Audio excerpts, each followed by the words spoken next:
अस्सलाम वालेकुम नाज़रीन इकराम, मैं हूं आपका मेज़बान अब्दुल्ला इदरीस और आज मैं आपके लिए मिक्स दाल की एक ऐसी रेसिपी लेके हाज़िर हुआ हूं जिसका जायका हलीम को भी पीछे छोड़ दे।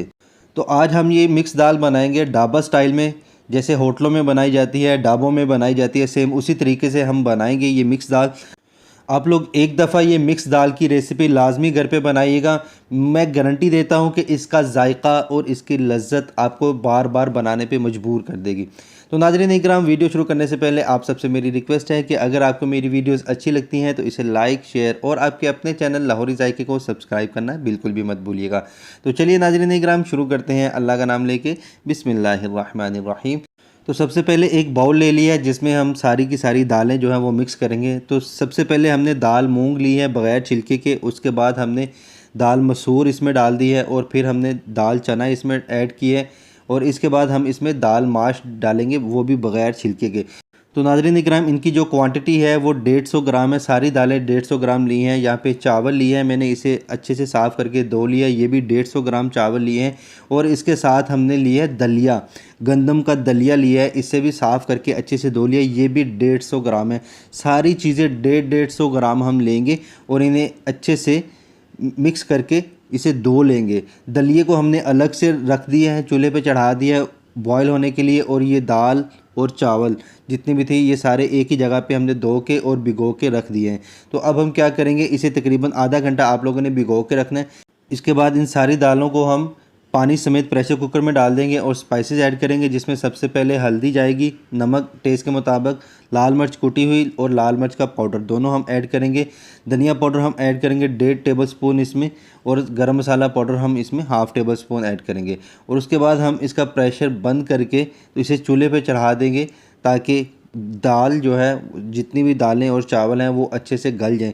तो यहाँ पे मैं आप लोगों को एक चीज़ और बताता चलूँ, मैंने इसमें दलिया इसलिए ऐड नहीं किया नाज़रीन इकराम कि जब हम इसे प्रेशर कुकर लगाएंगे तो ये दलिया जो है वो नीचे लग जाता है, जल जाता है। तो इसलिए हमने दलिए को अलग से बॉयल कर लिया है। तो ये देखिए दलिया जो है ना वो अच्छे से बॉयल हो चुका हुआ है। और दूसरी तरफ हमने क्या किया है, हमने 1 किलो मटन ले लिया है जिसमें सब्ज़ मिर्च ऐड कर दी है। टमाटर हम बड़े साइज़ के काट के इसमें ऐड कर देंगे। प्याज हम बड़े साइज़ का, एक मीडियम साइज़ का प्याज है उसे हम दरमियान में से कट करके इसमें डाल देंगे। स्पाइसेस ऐड करेंगे, नमक है, गरम मसाला, धनिया पाउडर और लाल कुटी हुई मिर्च इसमें डाल देंगे। तो ये स्पाइसेस जितने भी हैं नाज़रीन इकराम, आप लोग अपने टेस्ट के मुताबिक इस्तेमाल कीजिएगा। कोई ज़्यादा स्पाइसेस इस्तेमाल करता है, कोई नॉर्मल इस्तेमाल करता है। उसके बाद इसमें पानी डाल देंगे। तो पानी हमने इसमें इतना डालना है कि ये गोश्त अच्छे से गल जाए और पानी फिर भी बच जाए।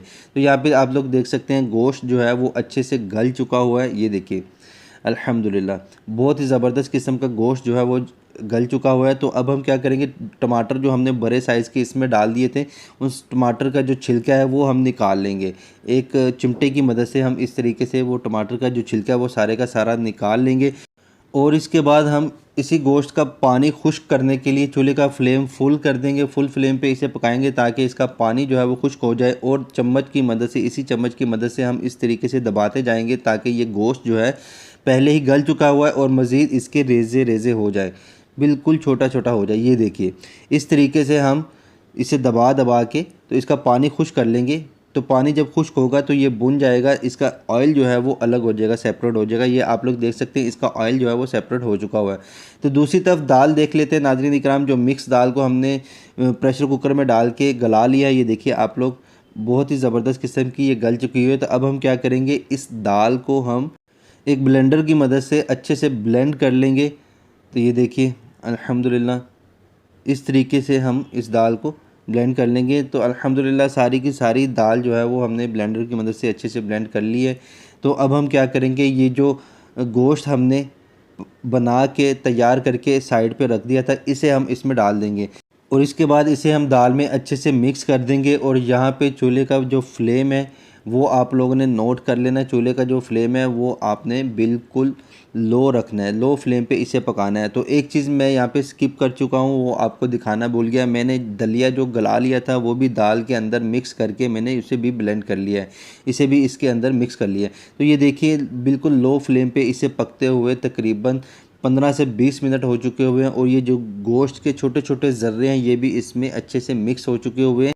तो इस पॉइंट पे मिक्स दाल हमारी बनके बिल्कुल रेडी हो चुकी हुई है। चूल्हे का फ्लेम हमने ऑफ़ कर दिया हुआ है। तो अब हम इसे सर्व करेंगे। तो नाज़रीन इकराम, मैं आपको इसके सर्व करने का तरीका भी बता देता हूँ। चूँकि आप लोगों ने देखा कि इसमें घी का इस्तेमाल बहुत ही कम किया है। मैंने घी को सिर्फ उस टाइम पे इस्तेमाल किया जब हमने गोश्त को भूनना था, उसके अलावा हमने घी को इस्तेमाल नहीं किया। तो इसका मतलब है ये ऑयल फ्री दाल हमारी तैयार हुई है। आप लोग चाहे तो इसे ऐसे भी सर्व कर सकते हैं, लेकिन जो ढाबा स्टाइल में सर्व करते हैं वो इस तरीके से सर्व करते हैं कि प्लेट में डालने के बाद इसके ऊपर देसी घी डाला जाता है। देसी घी डालने के बाद, मतलब उसे कहते हैं देसी घी का तड़का लगाया है। देसी घी डालने के बाद आप गार्निशिंग के लिए अदरक बारीक कटी हुई इस पर डाल दीजिएगा। उसके बाद आप लोग सब्ज़ मिर्च बारीक कटी हुई डाल दीजिएगा, फिर सब्ज़ धनिया डाल दीजिएगा और उसके बाद मेहमानों में, घर वालों को सर्व कीजिएगा। इंशाल्लाह जो भी एक दफ़ा आपके हाथों की ये दाल बनी हुई खाएगा, मुझे पूरी उम्मीद है आपको रोज़ मजबूर करेगा ये दाल बनाने पे। तो उम्मीद करता हूँ आपको ये वीडियो पसंद आई होगी। नाज़रीन इकराम, अगर पसंद आई है तो इसे लाइक कीजिएगा, शेयर कीजिएगा दोस्तों और फैमिली मेम्बर्स के साथ। और जो लोग मेरे चैनल पर नए हैं वो काइंडली इसे सब्सक्राइब किए बगैर मत जाइएगा। सब्सक्राइब करने के बाद साथ बने हुए बेल आइकन को भी प्रेस कीजिएगा ताकि हमारी आने वाली जितनी भी वीडियोज़ हैं उसके नोटिफिकेशंस आपको टाइम पर मिलें। तो रेसिपी ट्राई करने के बाद कमेंट सेक्शन में अपना फ़ीडबैक देना बिल्कुल भी मत भूलिएगा। आप लोगों के फ़ीडबैक का हमें बेसब्री से इंतज़ार रहता है। तो नाज़रीन इकराम, यहाँ पे टाइम हुआ है आप लोगों से इजाज़त लेने का। आप लोगों से इंशाल्लाह मुलाकात होगी एक नई वीडियो में एक नई रेसिपी के साथ। तब तक के लिए अपना और अपने घर वालों का बहुत ज़्यादा ख्याल रखिएगा। मुझे अपनी दुआओं में याद रखिएगा। अपने मेज़बान अब्दुल्ला इदरीस को इजाज़त दीजिए। अल्लाह हाफ़िज़।